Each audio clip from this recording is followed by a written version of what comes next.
Alright, welcome back to Digital Rapscallions. I'm your captain speaking, and we are playing Conquests of the Longbow. In our previous episode, we encountered the jeweler. We are going to try and strike a bargain with this guy to get his clothes. Let's see if two would this sway you to trade your clothes? Would this sway you to trade your clothes and possessions for Lincoln this money plus a new suit of Lincoln green? Green isn't my color. As for the money, it isn't enough.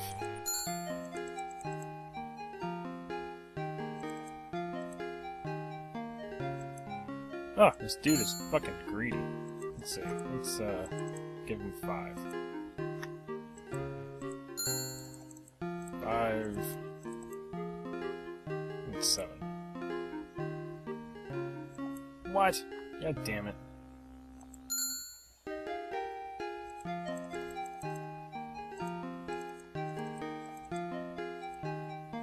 Jesus Christ. Let's see if I can just find him. Let's see. This is all you have? 5 pennies? I told you I wasn't a rich man. I suppose you're gonna take it now. Leave me without a farthing in town, stranded, starving. Just what I expect from seas. You may keep every penny if it's going saying. What's this little jar? Jeweler's rogue, used to polish stones. I suppose you'll take that too. So far I've taken nothing from you but a lashing of your tongue.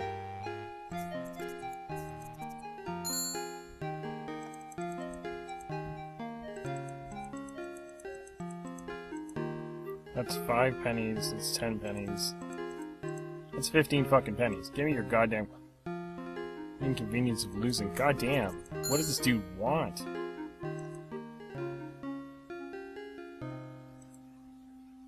Give me your fucking clothes, you dick. This usually works. 10. That's 13. 14. 15. 16. 17. 18. 19. 20. Oh my god, this guy's an asshole. Can I shoot him, please? Like, just let me shoot him. Please, viewers, let me shoot this guy.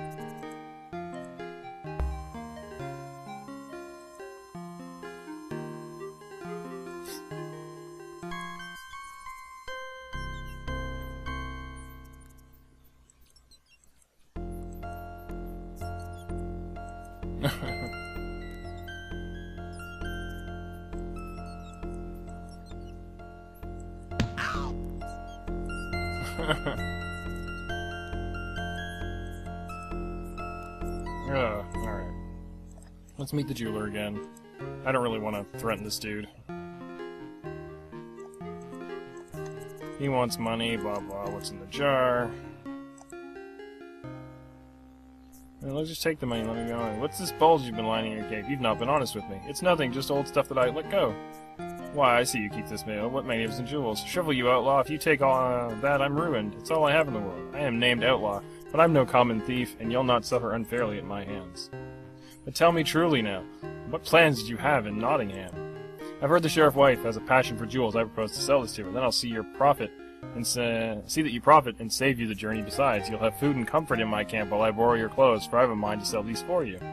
Nay, you dare not. I mean, you know nothing about this jewelry. I mean, not this jewelry. That is, you try my patience. Will you come willingly, or must I? Wait, the truth is then, these jewels are false. False? They're as fine as I've ever seen. Of course, I'm a master in my trade, and my trade is false jewels. Only the most expert eye could pick my stones from a true one. And you mean to swindle the sheriff's wife all along? Aye, that is the way of it. Then be glad, for me, you have a fat purse worth more than your false jewels and a new suit of Lincoln green. I'll save you the risk of facing the sheriff. Fair enough trade, I suppose, though I'll miss the challenge of the bilking. Stand fast while I call my men. We'll change clothes upon the spot. That's what I did wrong. I just wanted to shoot this motherfucker, but I know for a fact that if we shoot him, it will screw us later in the day, because we're supposed to be good guys, but man did I want to kill him so much. Wow, he looks in. This pouch holds more than enough to cover my losses. You've kept your word, and I'll keep mine. I'll stay clear of Nottingham.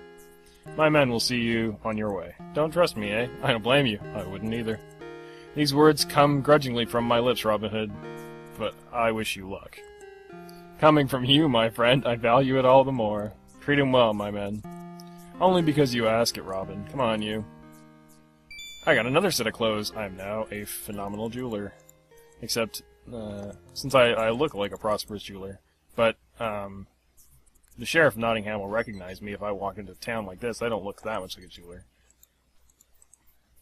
I'll unwrap the velvet and have a look at the jeweler's samples. Oh, look at that.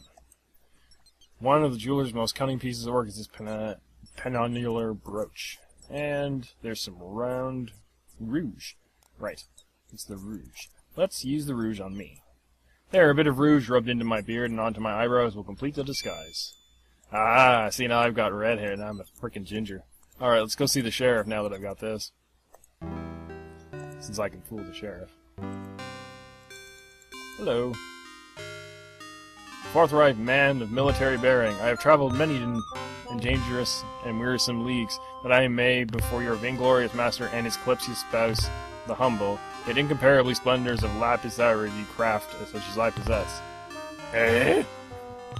I have fine jewelry to show the sheriff and his wife.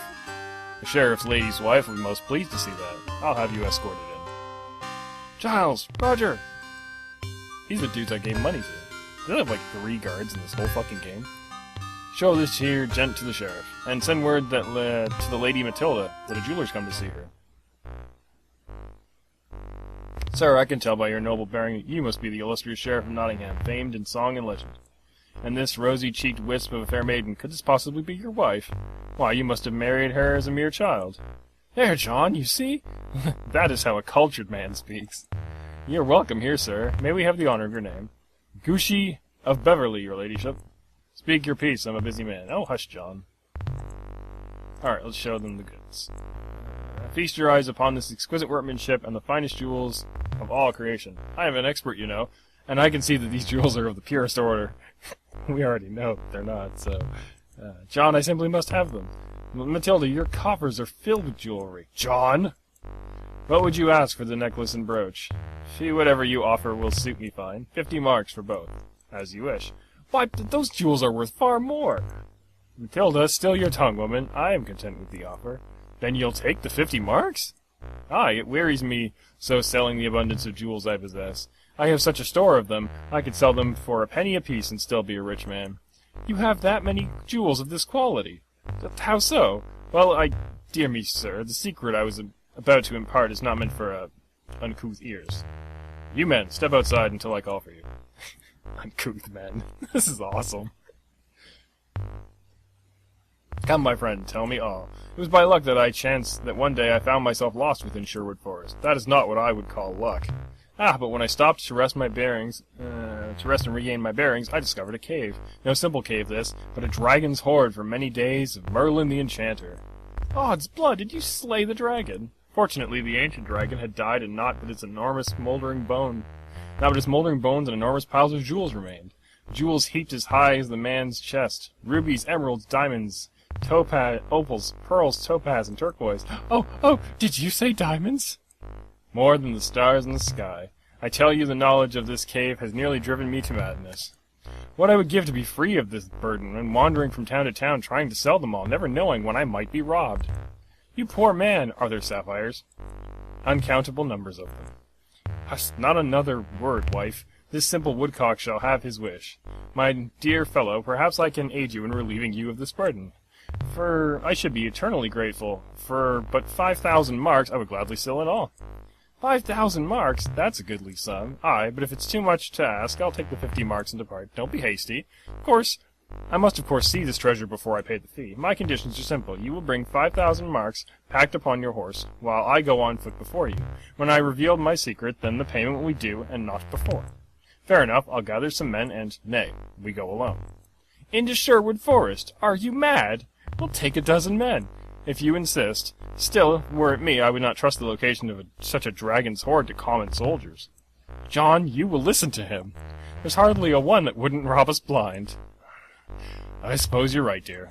But I'll not happily set foot in Sherwood Forest alone without more proof than this. Men, come back in.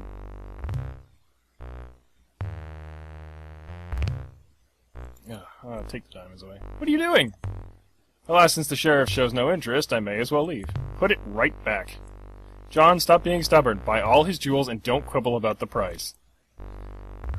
Very well. I agree to your conditions. Let us go at once. With pleasure.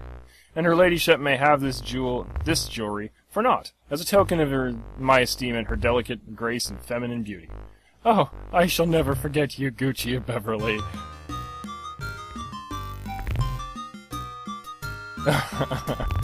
Oh, he's got him out in Sherwood Forest, all by himself. What the hell?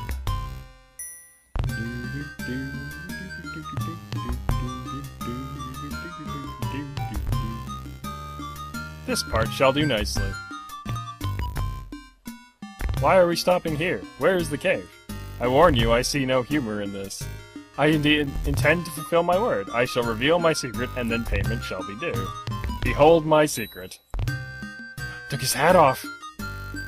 Your hair! Why, you're none other than Robin Hood. By my troth, if you think you can take me alone. But we are not alone. Come out, men, and greet our guest. Oh, merry day, Sir Sheriff. 'Twas all a stinking cowardly outlaw trick. Have a care with your words, or I'll rap some manners into you. What difference does it make? You'll murder me sooner than later. Not so. I give you my solemn oath that you shall depart this forest as whole as you entered it. Save for a few belongings we shall take in payment for the banquet. What banquet? Why, the one that awaits you even now. Let us be off. This is an outrage! I order you to release me! Sit down, you. Something amiss, Sheriff? Food doesn't please you? All the fucking outlaws are having a banquet with him. This is fucking great. The ale doesn't suit your refined palate? He clenches his jaw so tightly he cannot swallow ale. Enough play, let's gut the pig. Nay, Will, I promised safe conduct, and I'll not go back on my word. I demand, plant your shrump upon the stump. I'm an official of King Richard, how dare you treat me this way? Heed me well. You are a lying, traitorous dog, and the only thing that keeps you alive is my word, that you'd leave Sherwood Forest as whole as you entered it. But if you dare mention Richard Lionheart again, you who conspire against him at every turn, I'll cut out your tongue. Have some venison, fresh caught today. One more crime against you. What does it matter? 1 crime or 100, the penalty is the same, the rope. Perhaps some music would soothe our guest. A ballad of bold Robin Hood. Kill me and have me done with it. You don't think for a minute I'll believe for a minute that you'll set me free. Unlike you, I honor my oaths. Another round of grog. Sing us your song, Alan. And make it loud enough to drown out the grinding of my Lord Sheriff's teeth. Dude, he's naked!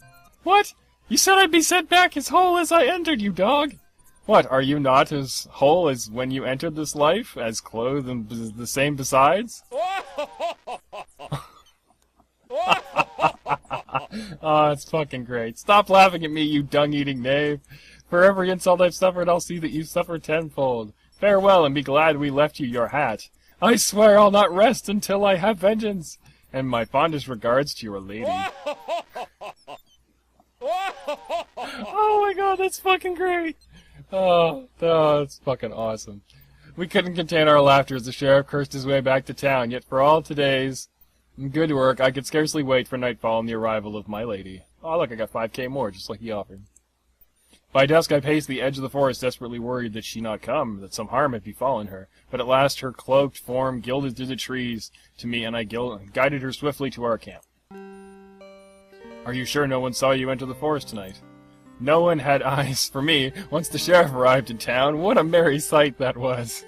He sought to clothe himself in curses, so loudly did he rail against you. But I fear your lives will become even more dangerous than ever. Worry not about us, lady. When the king returns, he'll set things aright. That he will, and you'll hear from me and from the queen for all you brave men have done in his behalf. Bless you, Lady Marian. Please, Lady Marian is the shy maiden who lives in town. Here I'm only Marian. Already you've captured my men's hearts as thoroughly as you've captured mine. Have I? Then you are easily caught. Nay, you are enchantress. Marian, stay with me.